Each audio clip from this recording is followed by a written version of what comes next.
one.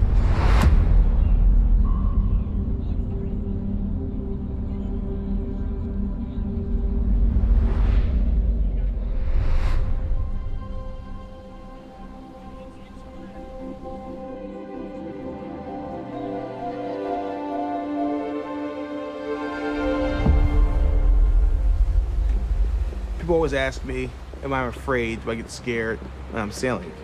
And the answer is yes. When things go wrong at sea, they go wrong really fast. There's nothing more terrifying than not being able to communicate. I like to go as far away as I can. I'm able to go hundreds of miles in a day and a weekend. I feel guilty because I don't want to cause anxiety for anybody. If I go out where there's no reception, I may as well be on the moon. The Everglades are 3.8 million acres, and there's a lot of the area we run in that I don't have signal. It puts everybody in a high-stress situation, not knowing what's going on and being able to communicate. When I'm out in nature with my kids, I worry a lot, like a mama bear would. When you're out far enough from being able to get help quickly, it crosses your mind a little more. Raising bison is a very dangerous job. If John's injured out there, my biggest concern is how to get a hold of somebody, because we don't have cell reception. Communications can be a matter of life or death. When those communications break down, there's a bit of anxiety. If you don't hear from me by 3 o'clock, then you need to start the process of looking for me.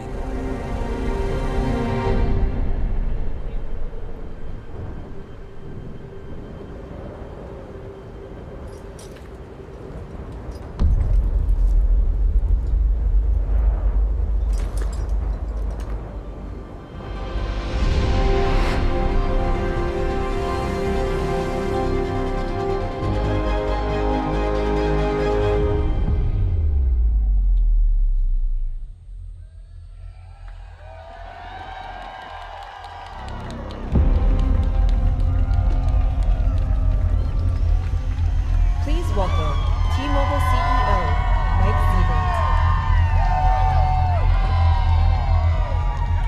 Good evening, everybody. How you doing? I hope you're all happy to be here like I am. Feeling good?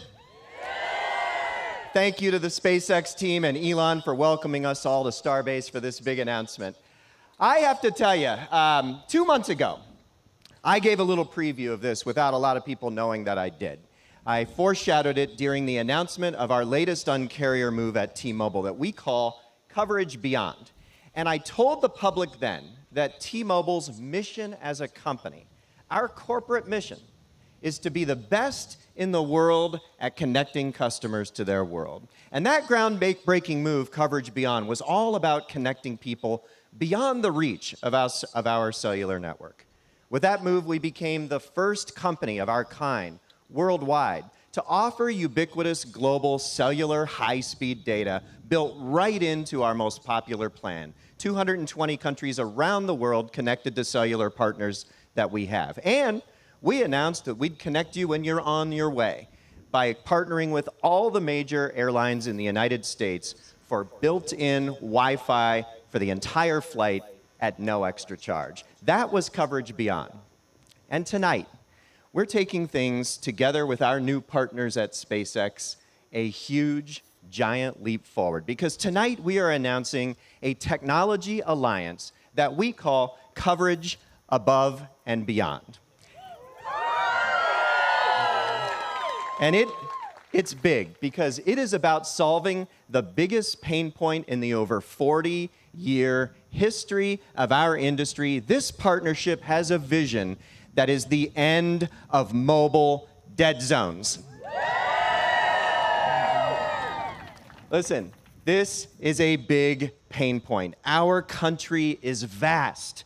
In fact, it's the 4th largest country in the world by landmass. There are 500,000 square miles uncovered by any cellular network. And this is important. It's important for safety. It's important for connectivity with the people we love. It's important for people in rural areas, for first responders, for sports people like the people in the video, but honestly, it's important for all of us. Because, we have every single one of us, driven down that windy country road through the hills and dales, beyond the reach of any cellular network, and begun to wonder, what would happen? Am I okay? Is this a time? This is not a time when I want my car or my bike or something or my person to fail. This is important. And so this partnership is about imagining a different future. Imagining a future where if you have a clear view of the sky, you are connected on your mobile phone. Because this is a technology partnership about dedicating a slice of T-Mobile's mid-band PCS spectrum to be integrated into Starlink satellites launched next year so that our vision becomes that you can connect with your existing phone. That is incredible. Because it's a lot like putting a cellular tower in the sky, just a lot harder. And that's why we're here with the world experts at SpaceX. Because we're using a piece of spectrum that your phone already knows. It's a piece of spectrum your phone already knows how to connect to. In fact, the vast majority of phones out there, our aspiration is for them to work right out of the gate with this. And so this is something that begins next year. We will enter beta, we believe, as soon as late next year with messaging, MMS, and even messaging apps, so that you can, with your existing phone, beyond the reach of any cellular network, be connected. And beyond that, we'll keep going. We're going to go after data, we're going to go after voice, and we're going to connect people all across this country, in the lower 48, in vast parts of Alaska, in Hawaii, in Puerto Rico, in territorial waters, and even vast parts of the world's oceans. Does that sound good to you? And it's also something that we'd like to work in all the territories of foreign nations as well. And so this is, in addition to something we're doing in the country, a call to carriers worldwide. Tonight's announcement is an offer for reciprocal roaming with carriers worldwide. If they would like to do something similar to what we're doing with mid-band spectrum dedicated to SpaceX's Starlink constellation, we will be able to offer reciprocal roaming to them so that when those people come and visit the United States and go off the grid into the national parks, they'll be connected too. And likewise, when American citizens travel to those countries, they'll be connected. Our vision and our dream is ubiquitous global connectivity. Now, at T-Mobile, we're the Un-carrier. So while we're not here to announce a product tonight, it's a technology alliance, I have to foreshadow for you that I would expect the pricing for this service to be the Un-carrier's favorite price. The price that we've made famous, which is that we expect on our most popular plans for this service to be included for free. And there is no company in the world I would want to trust with a vision this big to partner with us to aspire to dream these dreams than the most sophisticated and advanced space organization in the world and its leader, SpaceX and Elon Musk. So please welcome Elon to the stage.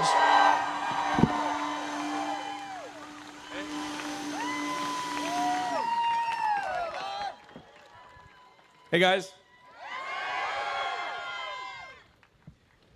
So, welcome to Starbase. So, it's something that we really want to emphasize because I think there might be some confusion out there. Is that this is the Starlink second generation satellites will be able to broadcast direct to cell phones. So the cell phones you're holding up there, it will be able to transmit directly to your cell or mobile phone. So now this won't have the kind of bandwidth that a Starlink terminal would have, but it will enable texting. It will enable images, and if there aren't too many people in the cell zone, you could even potentially have a little bit of video. So the important thing about this is that it means there's no dead zones anywhere in the world for your cell phone. And we're incredibly excited to do this with T-Mobile. It's really great to do this. So, but we do want to work with other partners in other parts of the world, and really enable this as a function anywhere. And we've all read about somebody who's, say, been hiking and got lost and perhaps died of thirst or exposure, or someone that got stuck in a blizzard and froze to death. You know, you could conceivably get stranded on a desert island and be talking to a basketball. But now you can call for help. So the thing that I think is really profound about what we're announcing today is that it will save lives. And we will no longer read about these tragedies that happen where people get lost, and if only they could have called for help, they'd be okay. So I think what we're doing here is profound. It's going to massively improve people's convenience, and it's going to save lives. So it's incredible. Yeah.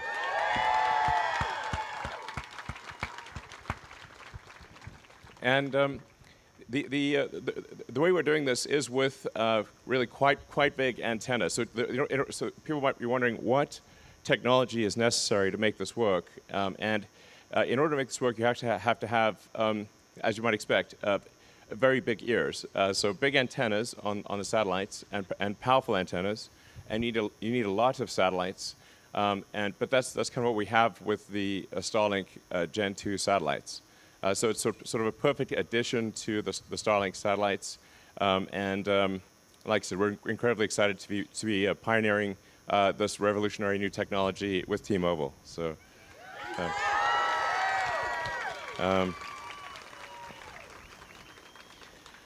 if people might be wondering, you know, what do I need to do to make it work? Well, you don't need to sort of point it at the sky and like follow the satellite or anything like that.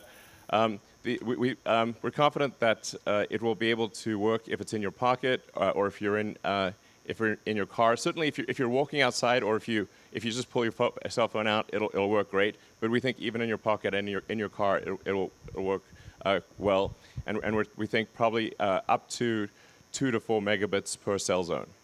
So that's thousands of voice calls and millions of text messages. So, yeah, I think this is a really a massive game changer. I hope that I'm being maybe a little repetitive on some of these things because I sometimes wonder, like, is the profundity of what we're saying actually going to, because, will the public understand this? Hello, public. Hello, public. Because those in the audience from T-Mobile and SpaceX obviously understand what we're talking about. Is really a really big announcement, but I hope the public understands the magnitude of the announcement as well.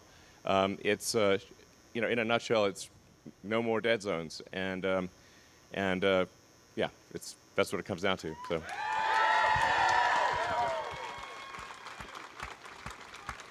Do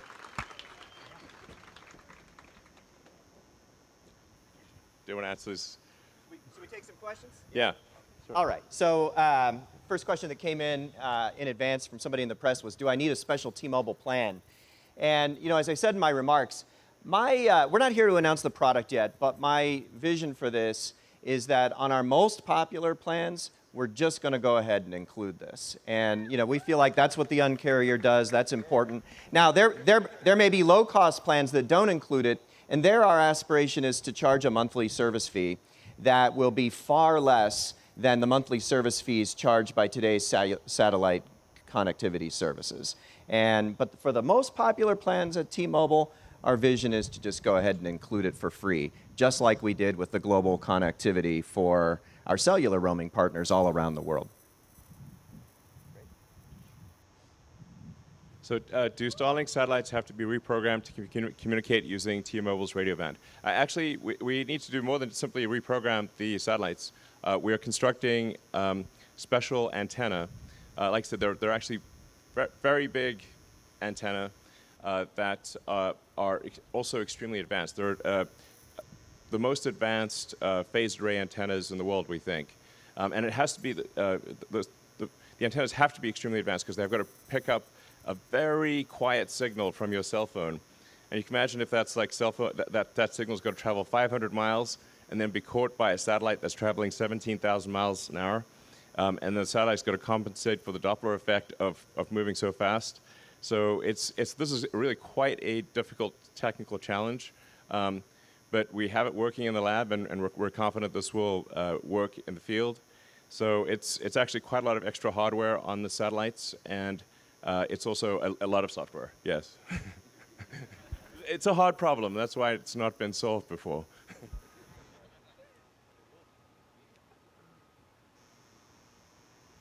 So the question is the invitation for all carriers across the world or just the U.S. to start?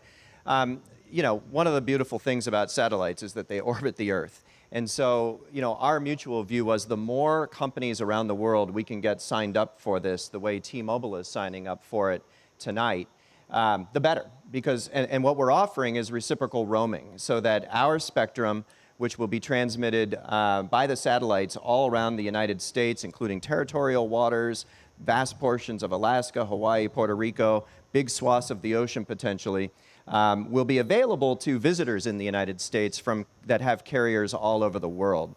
And our view is that the best way to do this would be to ask them to also participate, find a piece of mid-band spectrum in their country from their carrier that they can dedicate to this in partnership with SpaceX, and then our customers would benefit from the same thing when our customers visit their country. And that's one way this could roll out. And so tonight's message is a call to those carriers to get involved and join the party.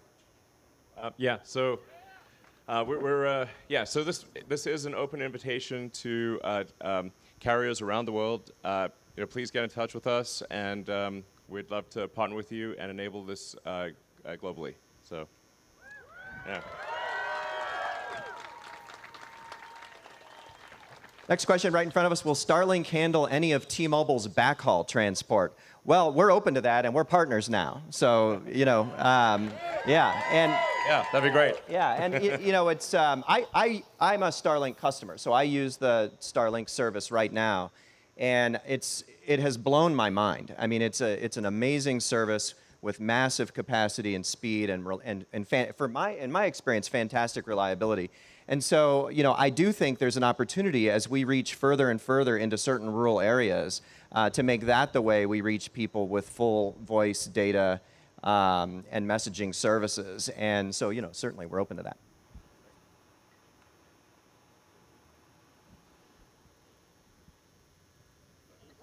Yeah, you want to do, yeah, okay. Does participating messaging apps mean iPhone users on this Starlink connection will be on iMessage as usual, and Android users will be on RCS? You know, we haven't actually we just announced this moments ago, we haven't actually begun working with other companies as to how they will integrate with us. But the reason we said select messaging apps is because it's a bit of a technical problem that we need help from the partner with in order to separate messaging traffic from all other data traffic. We've done this before with prior initiatives at T-Mobile. We know how to do it, but sometimes we need a little bit of involvement from partners. We also need to make sure that they're working with us in a payload-aware way. And so our opportunity over this next few months is to open up a program and invite messaging apps to participate such that they are reaching our network in a way that our network can see and separate the messaging traffic and make it available to participate in this service right out of the gate. So that's the vision. And our partners in the internet have worked with us before. Years ago, we did Music Freedom, and we were the first company to allow you to stream all your music free at T-Mobile back when you sold data by the data bucket. And so we've been through this journey before, and that's basically how it'll work. Yeah, I think an important thing, though, is that you will not need to get a new phone. The phone you currently have will work. So, yeah.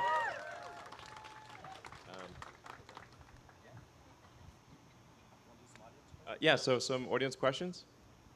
Yeah, hey guys. Thanks for doing this. Question for Elon. Eric Berger from Ars Technica. You said the Gen 2 antennas are very big. Can you talk about how big those are? Sort of. So big. but I mean, NASA has had some issues with another company's antennas because they were really big. So I'm just trying to get a sense of like how big they are. And then, like, how many of these can actually fit in the Falcon 9 payload fairing? Because you've been talking about launching that in addition to Starship. So, thanks. Yeah, so we think like this service will be primarily a Starlink V2 satellite. The Starlink V2 is the main body of the satellite is about 7 meters long, so call it maybe 40% longer than an SUV. And then the antennas that we're talking about here would be supplemental to the KU and KA antennas that we're currently using on Starlink 1 and to the laser links. So the Starlink 2 satellites, we intend to have KA, KU, improved KA, KU, and obviously the laser links.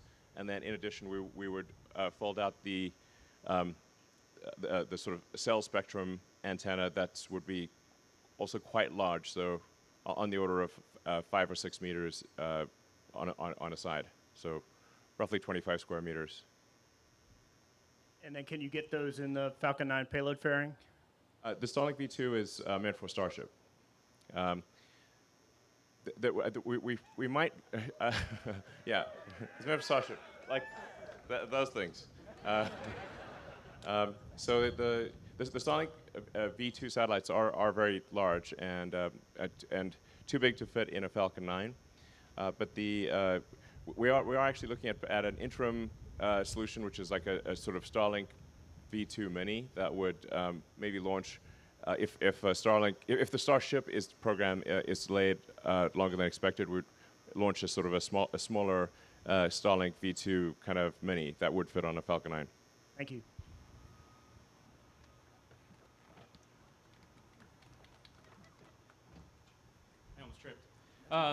Andrew Clifford, it's nice to be here. Thanks for putting this on. I'm with TLPN Network and the Launchpad Official.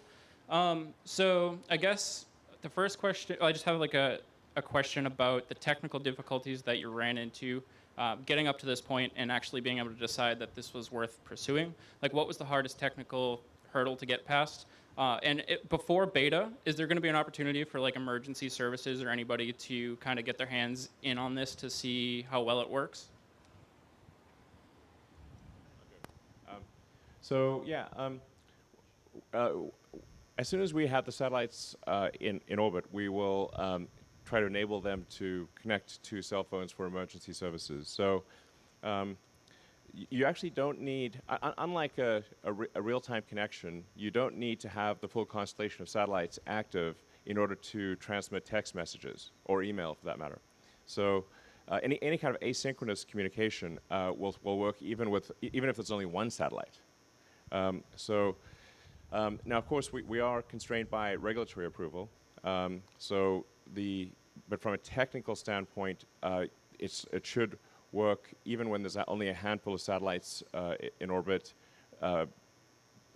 because of the asynchronous nature of text messaging and email. You might just have to wait, I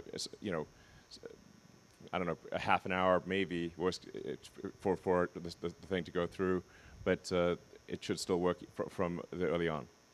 Awesome, thank you.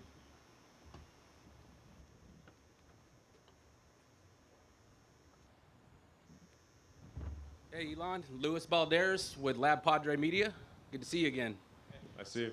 Had a couple of off-topic questions, but I'm going to skip those. Yeah, we're going to stay on topic, otherwise. Yes, sir. Yeah. So, with this new technology, will this eliminate international plans? And you talked about download speeds. What about upload speeds? Yeah, this will not. I do want to. Like this is an amazing thing that we're unveiling, but I do want to make sure that it's understood in the right context. So, the size of the cell that will be quite large compared to the space-based cell system. The area of the cell will be large compared to a terrestrial system. So this is really meant for places that don't have cell tower connectivity, because although it's like maybe 2 to 4 megabits capability, that's what the capability is for the entire cell. So if you've got, we're talking about like 1 to 2,000 voice calls per cell, but that cell is going to be quite large. And so it really is, it's not a substitute for ground cell stations, because ground cell stations, especially in urban and suburban areas, will definitely be superior to what we're talking about here. This is really meant to provide basic coverage to areas that are currently completely dead. Thank you. Yeah, perfect.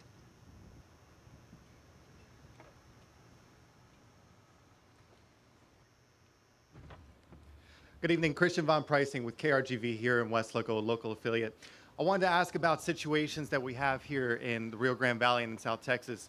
The winter freeze, hurricane, big floods, situations where we kind of run out of bandwidth, we start losing cellular connectivity. It affects everyday people, it affects the first responders.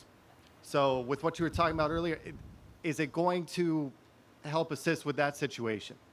Yeah, I mean, I can jump in. It's one of the big benefits of this is redundancy. And one of the big priorities of our industry, and I know of the FCC who regulates us, is redundancy. And one of the things about starting next year with messaging, as opposed to trying to plunge right into voice and data right away, is that with messaging, we should be able to handle a lot of messages, many, many thousands of messages that can be sent. And so when you do have outages that happen through natural disasters or otherwise, there's an opportunity for people at scale to be connected in real time. And Elon was saying there could be a lag at first, but he's talking about before we reach commercial service, right? So eventually, as we hit commercial service and even beta, this is real-time messaging where you send a message, you get an answer. You know, you're connected. And by limiting it to messaging in the early going, it allows us to address use cases like that, complete redundancy to cellular networks, which are subject to the weather because they're here on planet Earth. Yeah, but this really is a big deal. It's a great question to ask, because yeah, even if an entire region or country was lost connectivity because of a severe, hurricane or floods or fires or tornadoes, earthquakes, there's so many natural disasters, obviously, you would actually still have, even if all the cell towers were taken out, your phone would still work. Thank you.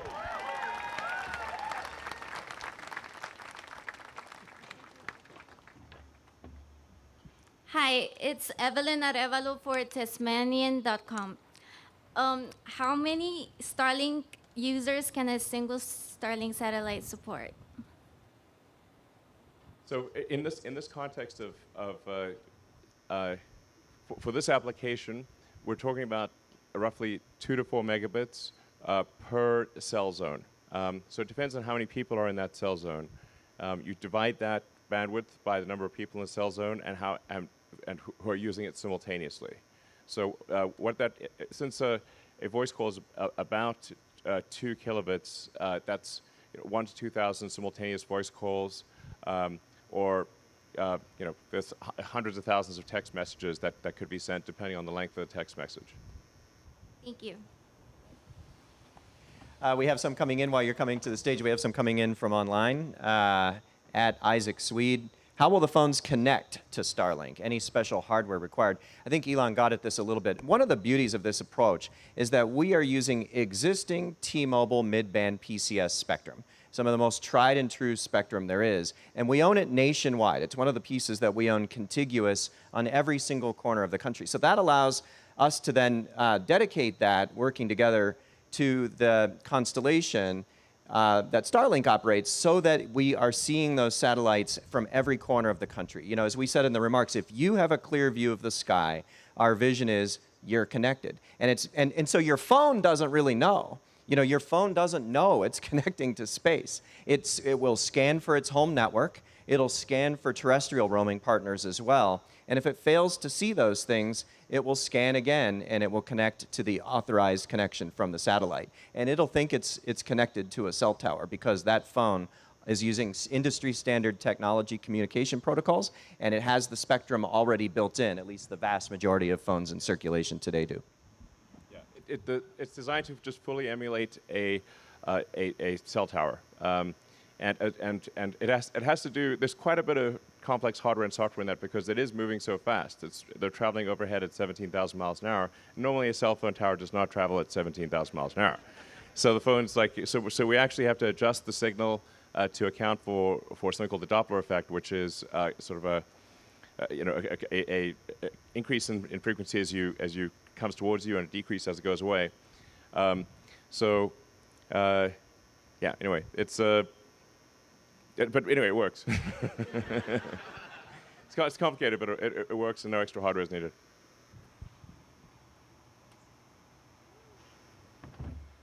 Yeah, hey, Paul Michaels with Ocean Camera Space Corp. So both companies are going to work together, kind of contribute different infrastructure together to build a bigger network and stuff. How do you see this maybe going further into the solar system, maybe future partnership there? Well, we'd love to have T-Mobile on Mars. There you go.